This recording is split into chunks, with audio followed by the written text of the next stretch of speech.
नाज़रीन, पाकिस्तान में बिजली का बहरान बढ़ता ही चला जा रहा है। हर कोई इस बढ़ती लोड शेडिंग और बिजली के बिलों से परेशान नजर आता है। ज्यादा परेशानी तब होती है जब आम बंदा ये समझ भी नहीं पाता कि इस सब की वजह क्या है। हुकूमत पाकिस्तान की नाअहली या अवाम की बदकिस्मती। अगर हम इस पॉइंट को सम अप करें तो बड़ी वजह जो है माजी करीब की एक या दो नहीं बल्कि तकरीबन सारी हुकूमतों की लंबी मुद्दत की सोच का फुकदान है। अब यहाँ सवाल ये उठता है कि आखिर बिजली की कीमतों में इतना तेज तरीन इजाफा क्यों हो रहा है। टीवी लगाते हैं तो सब बैठकर आईपीपीज, गर्दिशी कर्जे यानी कि सर्कुलर डेट और बैरूनी कर्जे यानी कि एक्सटर्नल डेट की बात कर रहे होते हैं, पर इस सब का मतलब क्या है। आज मैं आप सबको यही बताने जा रही हूँ कि आईपीपीज यानी कि इंडिपेंडेंट पावर प्रोड्यूसर से क्या मुराद है। ये बात है 90 की दिहाई की, जब तमाम पावर जनरेशन हुकूमत के ज़ेर एहतमाम होती थी। सन 1993 में पाकिस्तान ने एक नई पॉलिसी यानी कि आईपीपी पॉलिसी मुतारिफ कराई। इस पॉलिसी का मकसद ये था कि बाहर से सरमायाकार आए और पाकिस्तान में पावर प्लांट्स लगाएं ताकि मुल्क को बिजली के बहरान और बिलाखिर इक्तसादी बहरान से बाहर निकाला जा सके। सरमायाकारों से कहा गया कि इसमें वो अच्छा खासा मुनाफा भी कमा सकेंगे, क्योंकि पाकिस्तान की सॉवरेन गारंटी पॉलिसी के मुताबिक सरमायाकारों को कभी नुकसान नहीं होगा और हुकूमत पाकिस्तान उन्हें फिक्स्ड फ्यूल चार्जेस अदा करने पर गामजन होगी। लेकिन इस सब का मतलब क्या है? Let me explain to you. अब है क्या कि सबसे पहले बात ये आती है आईपीपीज की। तो आईपीपीज को पूरी दुनिया में इतना बुरा नहीं समझा जाता, क्योंकि ऑन पेपर आईपीपीज के होने से तरक्की पजीर ममालिक की पावर जनरेशन बढ़ती है, और वो भी एक फ्लेक्सिबल पेमेंट स्ट्रक्चर के साथ। अफसोस पाकिस्तान में ऐसा कुछ भी नहीं हुआ। जहां आईपीपीज के साथ मुआहदे में फ़ायदा समझा जाता है, वहीं कुछ रिस्क भी होते हैं, जैसे कि करेंसी में उतार चढ़ाव और सियासी अदम इस्तेहकाम के बायस सरमायाकारों को अदायगी।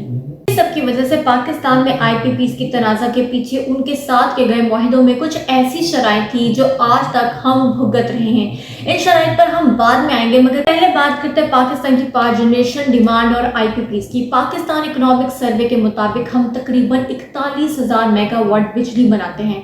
सार्फिन की मांग 31,000 मेगावाट के करीब है, जबकि सार्फिन को सिर्फ 22,000 मेगावाट बिजली ही मिलती है।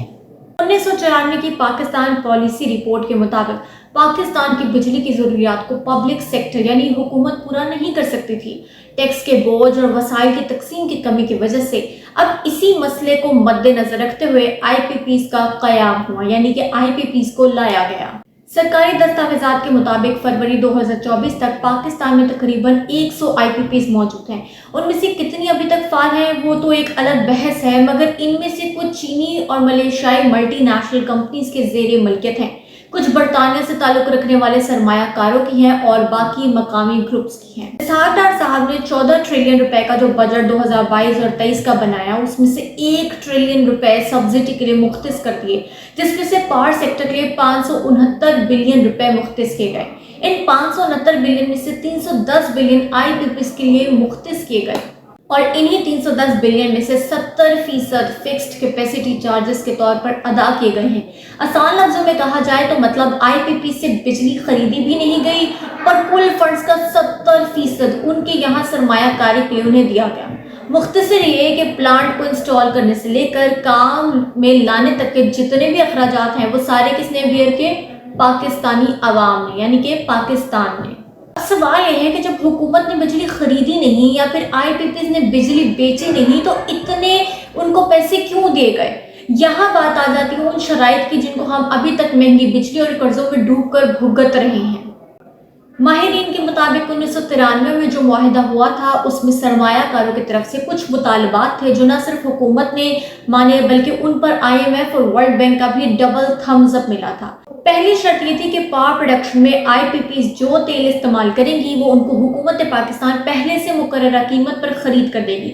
मतलब ये कि चाहे बैनुल अक़वामी मार्केट में तेल की जो भी कीमत हो, हुकूमत कीमत का फर्क अपनी जेब और टैक्स दहिंदगान के पैसों से सब्सिडी की शक्ल में अदा करेगी।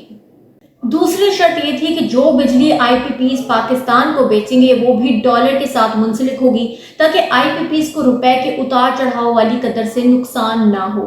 तीसरी शर्त ये थी कि जब आईपीपीज ऑनलाइन हो जाएंगी, यानी जब बिजली पैदा करने लगेंगी, हुकूमत पाकिस्तान बिजली महंगी होने या किसी भी वजह से खरीद नहीं सकेगी, तब भी वो आईपीपीज को एक मुकर्ररा रकम यानी कैपेसिटी पेमेंट देगी اور وہ بھی ڈالرز میں۔ مطلب حکومت نے IPP سے بجلی خریدی ہے یا نہیں، ان کی ادائیگی حکومت پر لازم ہوگی، اور اسی وجہ سے IPPs کو 47.9% پیداوار کے باوجود حکومت IPPs کو 100% ادائیگی کر رہی ہے، جو کہ مزید بڑھتی جا رہی ہے ڈالر کی قیمت کی وجہ سے۔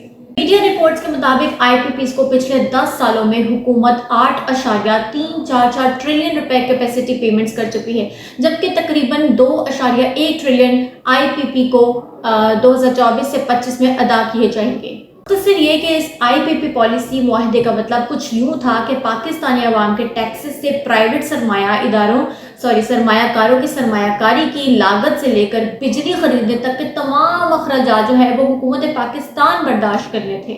پچھلے دنوں IPPs پر بحث تب شروع ہوئی جب پنجاب گورنر سردار سلیم حیدر نے دعویٰ کیا کہ 42 IPPs ایسی ہیں جو حکومت یا اشرافیہ کی ہیں، اسی لیے حکومت ان کو ہاتھ نہیں ڈالتی کیونکہ خود حکومتی اہلکار انہیں اون کرتے ہیں۔ پاکستانی عوام نے بھی مہنگی بجلی اور لاکھوں روپے کے بل دیکھتے ہوئے اس مسئلے کو لے کر اپنی آواز اٹھانا شروع کر دی، اور اب پورے ملک میں احتجاج بھی ہونا شروع ہو گئے ہیں۔